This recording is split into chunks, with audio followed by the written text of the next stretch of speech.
ఏదో కావాలని బ్లేమ్ చేయడం కాకుండా రాష్ట్ర ఆర్థిక పరిస్థితే కాకుండా రాష్ట్ర సమగ్ర సమాచారాన్ని ఎప్పటికప్పుడు ప్రజలకు తెలియజేయడం అనేది చాలా ముఖ్యం.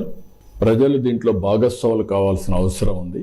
ప్రతి ఒక్క కుటుంబం, ప్రతి ఒక్క వ్యక్తి కూడా ఆలోచించాల్సిన అవసరం ఉంది.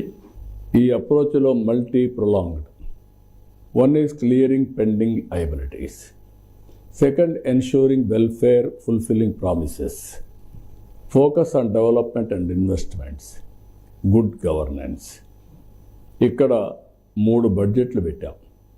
3 బడ్జెట్లు మీరు చూస్తే 24-25 correcting budget to recover from shocks of previous regime miss governance.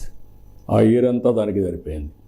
25-26 Swarna Andhra Pradesh vision 2047 తయారు చేశాం. 10 ప్రిన్సిపల్స్ పెట్టుకున్నాం. దాని మీద క్లియర్గా ఏ ఇయర్ ఏం జరుగుతుందో దాని మీద ఇది పెట్టాం. 26-27 balanced regional development through special initiatives for development for 3 economic regions తయారు చేసాం. 3 రీజియన్స్ పెట్టుకొని ముందుకు పోతున్నాం.